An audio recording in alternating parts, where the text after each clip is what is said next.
All right, 24.1 just got announced. Got some tips, got some tricks, got some good warm-up stuff for you. Here we go.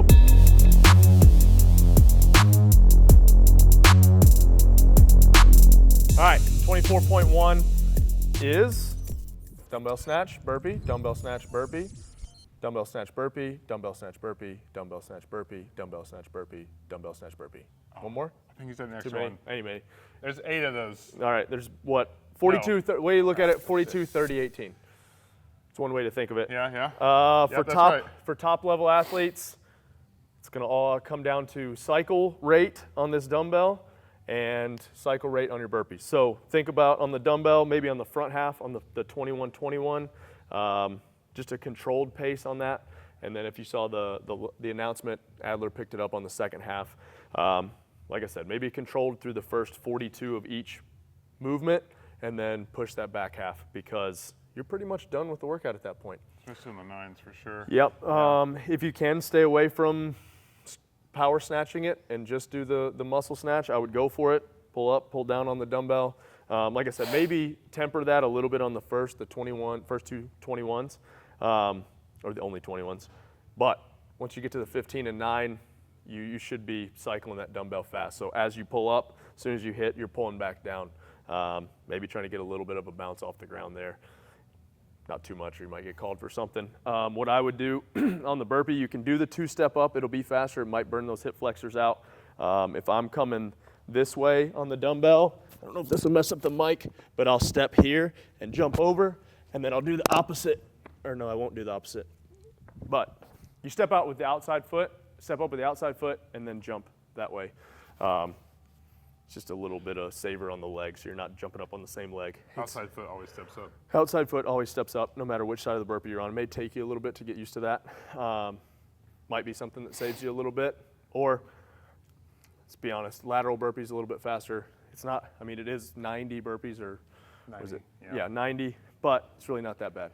Yeah, think about top level if you're going as fast as possible and trying to be definitely well beyond the top 25%. Like he said, cycle rate is everything. So how long? 1, unbroken, obvious there. 2, can you pull down on the dumbbell from the start to cycle rate faster? Or do you gotta start pulling down later in the workout so you don't burn out? Beyond that, the dumbbell snatch is simple from that standpoint. And then you think about burpees. How can you cycle rate quicker? Can you jump up and jump down the whole time? That's gonna be the absolute fastest, and stay in this hinge position the whole way. You saw Adler going. He was here the whole way like this, the whole workout. Like there.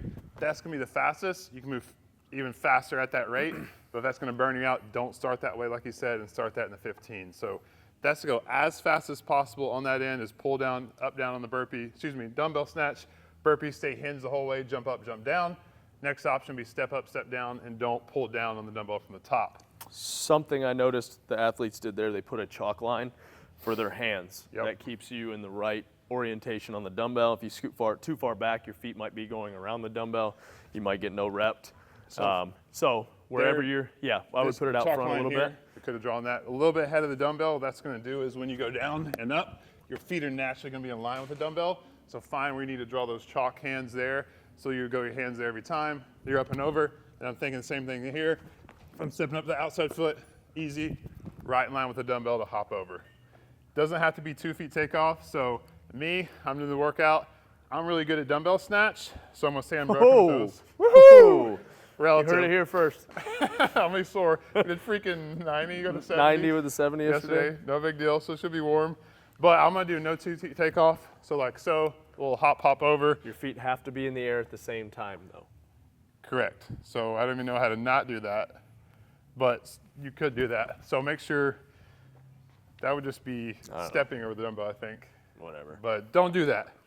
So for my stance, I'm gonna hop down from the burpee. I'll step up every way like this. You're gonna do the up workout? and over. Yeah, I think I'm signing up. The other thing is the worm on the burpee. You wanna show them the worm? You're hopping up and down, then. Yeah, you can kind of from here, just worm it up to the knees and then jump over. And with that, that's gonna be a little bit slower, but allowed me to stay moving the whole time on the burpee, whereas if I'm hopping up and hopping down, eventually I'd have to rest if I didn't warm up, warm down, step up, step down the burpee like that. I mean, the other thing is if you're so bad at burpees, I mean, you might have to rest in the burpees, that's okay. Where would you prefer to rest in the burpees if you got to rest mid-set on the burpees? On the ground? Same with me. Yeah, I'm like, some people are like, you can't breathe there. You but do get a little stretch reflex, I guess, if you are keeping that pace. I would just try to keep moving the whole time. Even if they're very slow burpees, I would try not to stop, because here's the problem is as soon as you stop, that's when that lactic acid pools and you just start locking up. So if you can move, even if it's slow, up and down, whatever it is, that's what I would say. You've got to break in maybe to 15s, maybe go 9, rest for a few seconds, then go back, finish the 6. Otherwise, ideally, like you said, Rest in the transition. finish the 15, then you come here, classic Rex position before you begin. You know, there was those a study dumbbell that said, snatches. you remember how coaches told you not to put your hands on your knees? Because it's way more efficient. it's actually super efficient and it's Yep. good recovery position. So where coaches telling you to do that. But do keep your head up, and so keeping the open airways. Don't be here, try to be there instead. Dumbbell snatch. Pull it up, pull it down. Like I said, we said muscle snatch. I would Best to be muscle snatch. So Yep. if you're going to go fast the whole way here, straight up like that, make sure you get over What are you doing? You can't switch Oh, hands. gosh. That was a test. Good job, guys. You can't switch hands. Woo! We got to stay on the same the whole way. Muscle snatch here, so you're just straight up, straight down. Keep that dumbbell close. Punch up as, And then as it goes up. Let's Like yank you said, it he's down. pulling up and down. Or the old power snatch if you have to. Just a quick little, that was really bad of a power snatch. know. But there it is. There we Found go. it.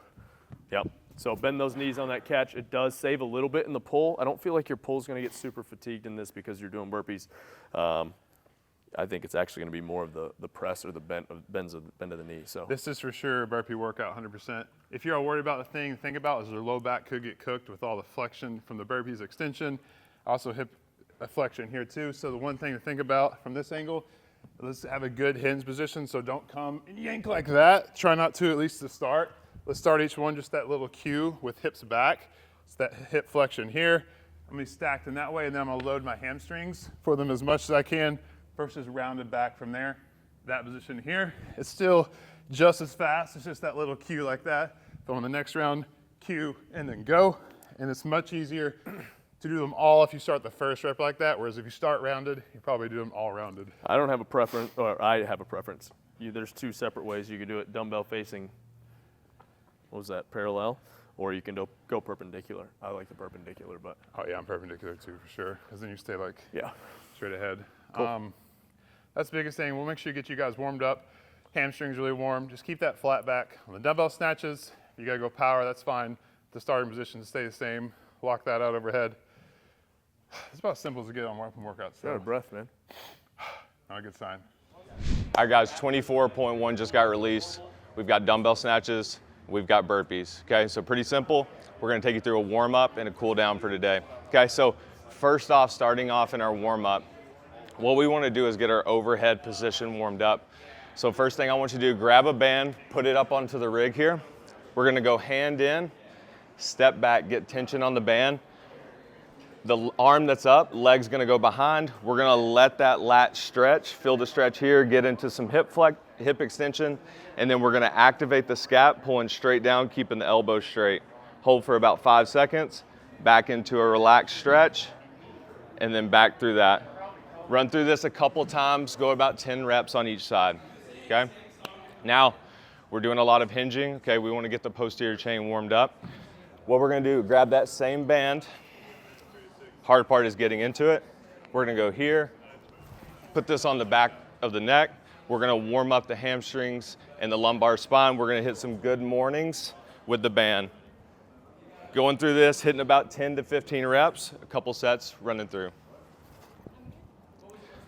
Second part here, like I said before, we're doing a lot of hip flexion.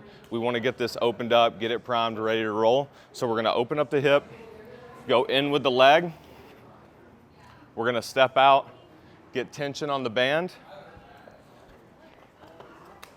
Distract the hip out here. And then what I want you to do, let the band pull, relax into this. Take the right arm if the right leg's in, reach it down towards the ground, open up the spine. Reach back down, open it up through. Same thing with this, run through about 10 reps each side. Hit that twice, okay? Hey guys, if you have been doing Mayhem 30, then you are set up for success. You can see what Rich and Jake talked about if you want to hit this hard. Some of us need to look at this with scaled and foundations, and there are different options for us. So with Foundation specifically, obviously scaled looks the same. We're gonna be doing the exact same rep scheme with a slightly lighter dumbbell, but in foundations, what you'll see is that there is not going to be a burpee over the dumbbell. We are simply laying down and standing back up in the same spot. There are also alternatives so that this can be done wherever you are at whatever fitness level you're at right now. So some options that we have are either just laying down and stepping up so you don't have to jump and clap, just standing tall at the finish. You can also perform a burpee with no push-up, so just that plank position at the top and then standing up tall. Or you can grab any sort of elevated object like a chair or a box, even doing this on your kitchen counter if you want, and going into more of an elevated burpee. So we have some options there. The biggest thing is that this is going to turn into a burpee workout for sure. So make sure that whatever burpee style that you start with, you feel confident you can attack 90 of those. Have fun. It is the open, especially if this is your first time doing it. I encourage you to grab a friend and most importantly, log that score in the Mayhem 30 track and follow along with the community. Thanks for joining. Now we're gonna go into cool down here. So after you finish, you're gonna be super out of breath, back's gonna be fatigued, hamstrings are gonna be lit up, everything's gonna be on fire. I want you to hop on a bike or a rower, hit about 5 minutes of a nice flush, okay? After that, I want you to go straight to the wall, kick the legs up onto a bench, up onto the wall. We're gonna do 5 minutes of a down regulation, try to get the heart rate down, okay? So focus on your breath, focus on your breathing, and try to down regulate everything. After that, we're gonna finish with a couch stretch with a reach overhead. So I'll show you right here. So couch stretch here on the ground. Get as far back into that stretch as you can get. What I like to do is get a little glute squeeze here, hold for a couple seconds, and then we're gonna reach this arm up overhead, back down and relax. Squeeze, open up, back down and relax. Then we're gonna spend the last couple of minutes rolling out with a foam roller, hamstrings, lumbar, anything else that may be giving you, a little bit of trouble after this workout. Hit that, and then you'll be good to go. Thanks, guys.